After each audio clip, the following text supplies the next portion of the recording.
Welcome to Author. My name is Sven Davison, and today I had a return with Mark Clements where he's talking about ghostwriting, his stint with screenwriting, and what is next. If you haven't done so already, please subscribe and take it away, Mark. You said you were going to be Dalton during the day, writing on the side.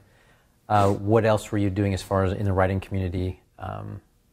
Because you're living in San Diego at that point, so how did you get involved with writers' conferences? I deliberately went through the whole process of writing 3 novels to get the 3rd one published with no instruction, no communication with any other writers, never went to a conference, never took a class, never even bought a book on how to write.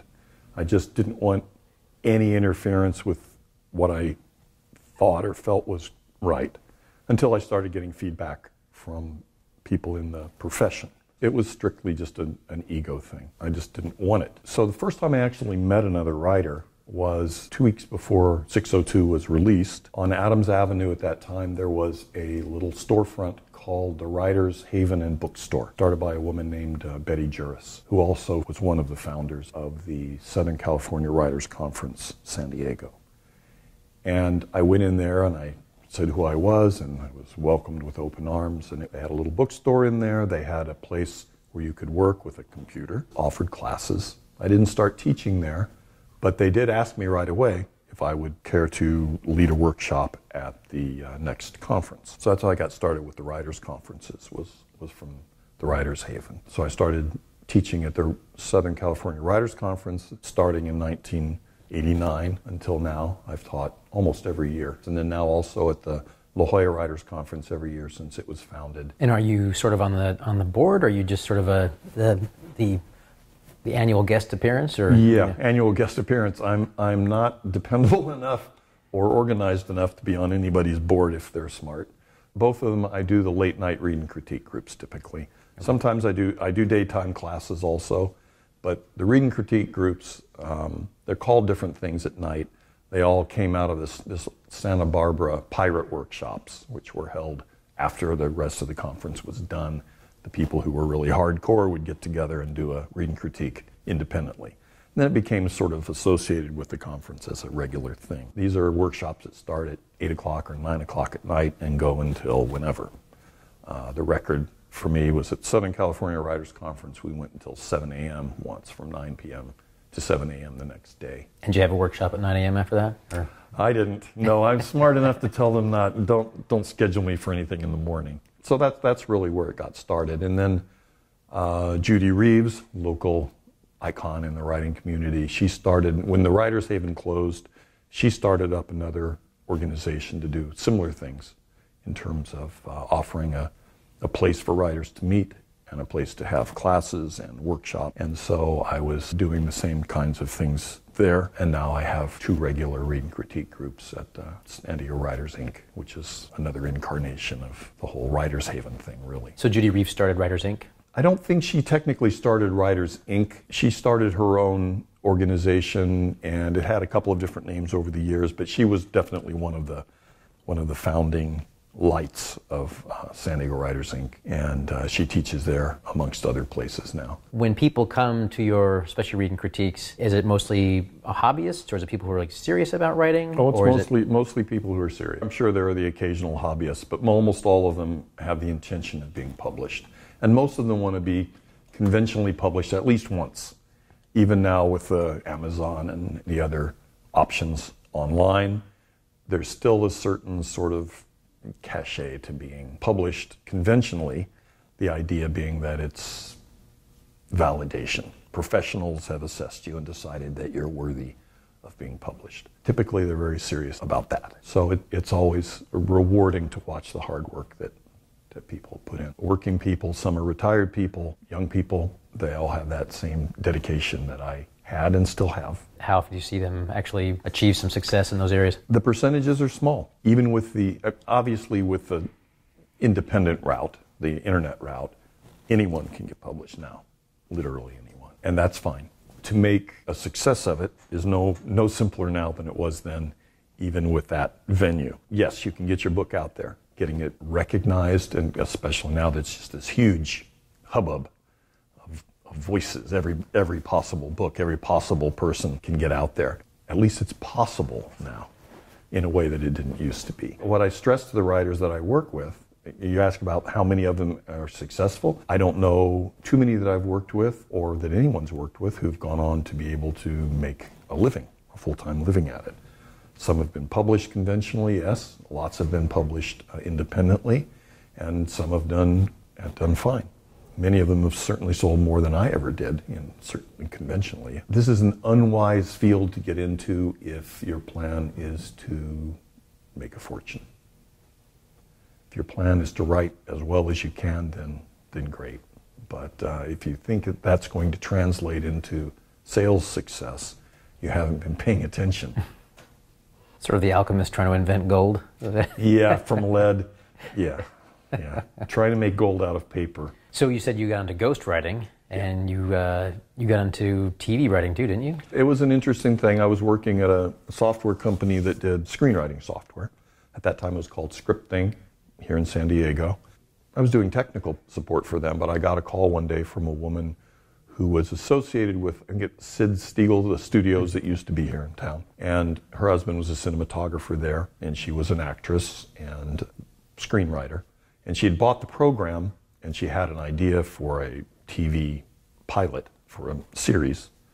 Fantasy stories, dark fantasy stories with an overarching story. But she didn't know how to use the software.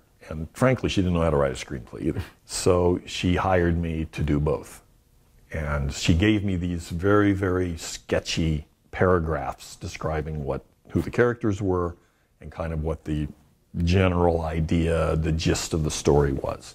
And then I expanded that out into a script.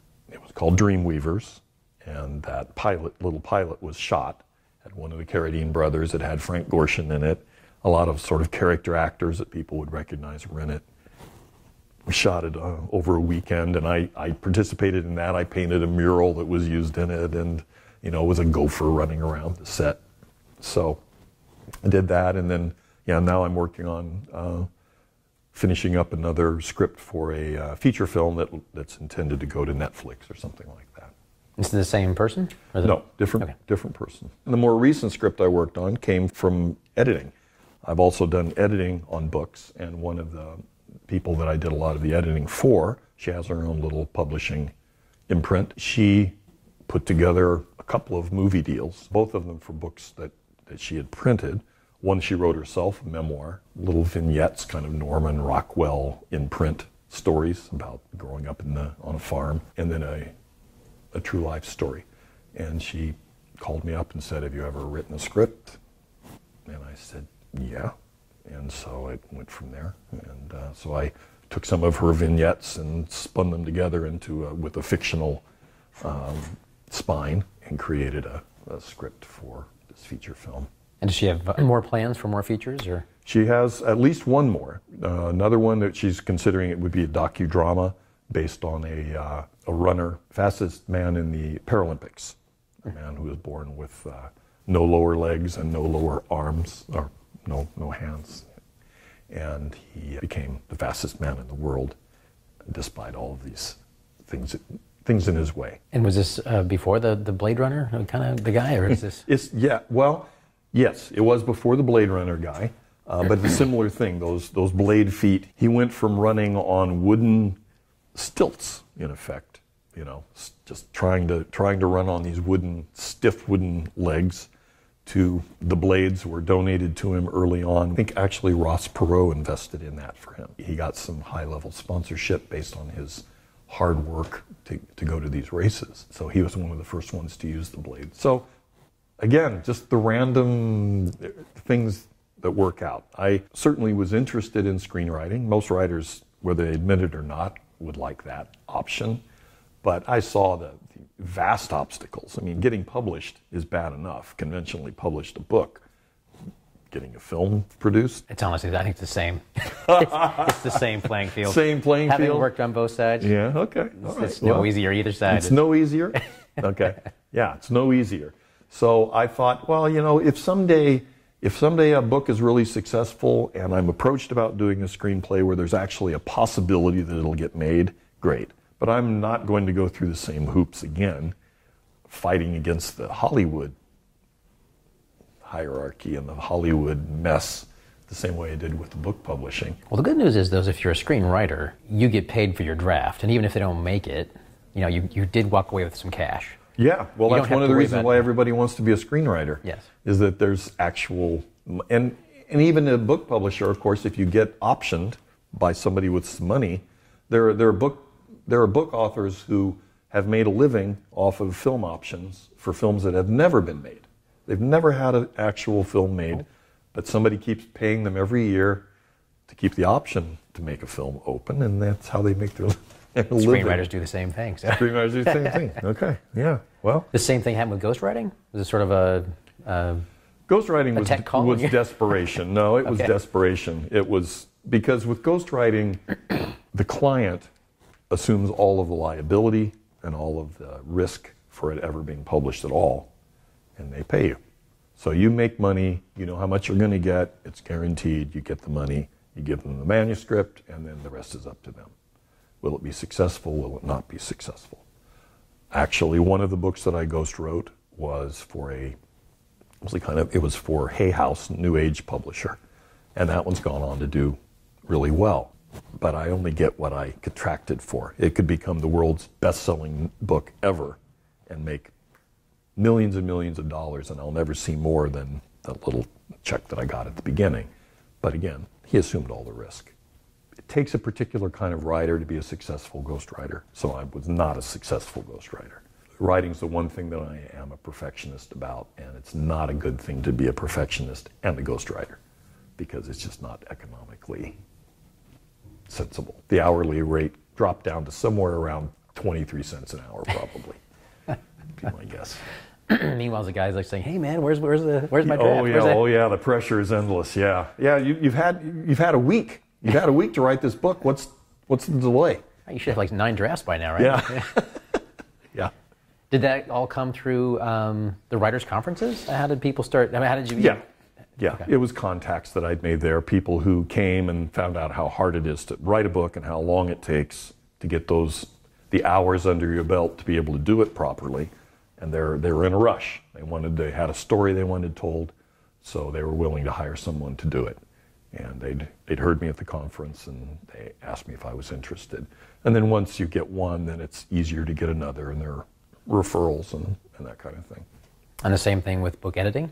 Yeah, same thing with book editing. Yeah. Okay. Starting off, did a lot of editing just independently for individuals here and there. I ended up connecting with this publishing house and doing quite a few books for her. Do you still edit? I still occasionally edit. Truth is, I'm cutting back on all of that. No more ghostwriting, and minimal editing for people in my groups and people that I know. During the ghostwriting period, I worked on a new novel. I wrote a few hundred pages, but it just never got a pulse, so I dropped that. Started another novel that has gone through dozens of incarnations, but is now actually nearing completion. So I'll have a new novel within the year, hopefully. I've decided I'm going to try to market it conventionally again, see if I can get a new agent and all of that. But I'm only going to try it to a point. If I get much of a runaround or anything other than a very, very fat advance, I'll go the new route. I'll go the independent route. Both my own personal experience and my experience in working with others and working at conferences, it simply doesn't matter.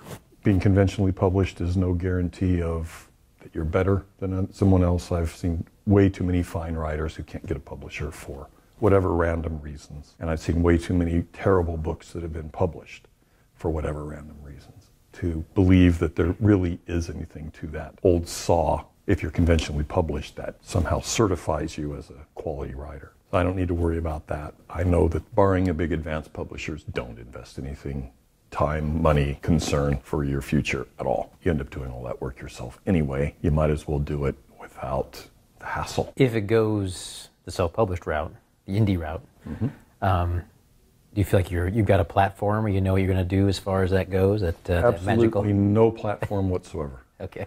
The truth is, I'm not a Luddite per se, but I'm not a fan of the internet. It's good for research. It's certainly got some wonderful stuff about it. I love Netflix. It's also a cesspool and doesn't appeal to me. I'm not interested in social media. Early on, a friend, in exchange for some editing, set me up with beautiful blog, and she got me set up on Facebook, and she got me set up on LinkedIn, and Twitter. I blogged for a couple of months maybe, and I didn't really touch Facebook at all or Twitter. I found that I didn't want to. I just didn't want to. It's a huge time suck from everything that I've observed. I would rather spend that time writing than doing social media. Other than those who got on the cutting edge of that technology, everybody does it now, and everybody is not a best-selling author. So once again, if you're not on the cutting edge by chance, or you don't find a new way by chance or by effort, it doesn't matter. You're still going to be stuck in that middle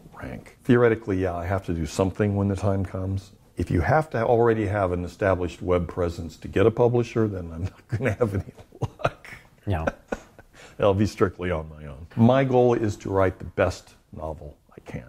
That's always my goal. The most unrealistic part of me still believes that somehow that matters. And that if you write the best thing you can, especially now when you can put it on the internet and it stays, it's always available, you'll find an audience. That's my hope still, my dream. That the audience will find you somehow in all of the noise and all of the chaos that goes on out there, even if you're not blowing your own trumpet 24 hours a day. Well, I respect you as a writer. I hope that that all happens for you. Thank you. I have to admit that a lot of what you're saying resonates with me quite a bit. You know, social media to me is it's the high school yearbook mentality. It's like, you know, who's the most popular in school and how many signatures can I get in the back of my book to prove that I had friends 20 years after I left, when for me, the yearbook doesn't matter anymore, but for that person who was dying to get all those signatures at the end of the school year, they can still show off their yearbook. They can show off their yearbook. And show how many pictures they appeared in through the course of the book. Yeah, right. That's a good analogy. Yeah, that's what I see Facebook and Twitter as anyway. But that's, you know, please me. Mm-hmm. Do you want to tease the book at all, or do you want to wait till it's, you know, at least got an agent or whatever? My working title for it, and this is something you never know if it will survive the fires. My working title for it is Lady of Silences, which comes from a poem. The title thing is always problematic if you get a publisher. Obviously, if I do it myself, that's what it'll be called, The Lady of Silences, unless I change my mind. But if you get a publisher, that's a marketing decision, and you don't always get what you want. My second book, which came out under the name of Children of the End, that was a title that Donald Fine chose. My title for it was Loners, but the others were all my titles, so I can't complain about that either. Okay. Yep. Thank you. Thank you. Please subscribe so my dad can make more videos like this. Thank you.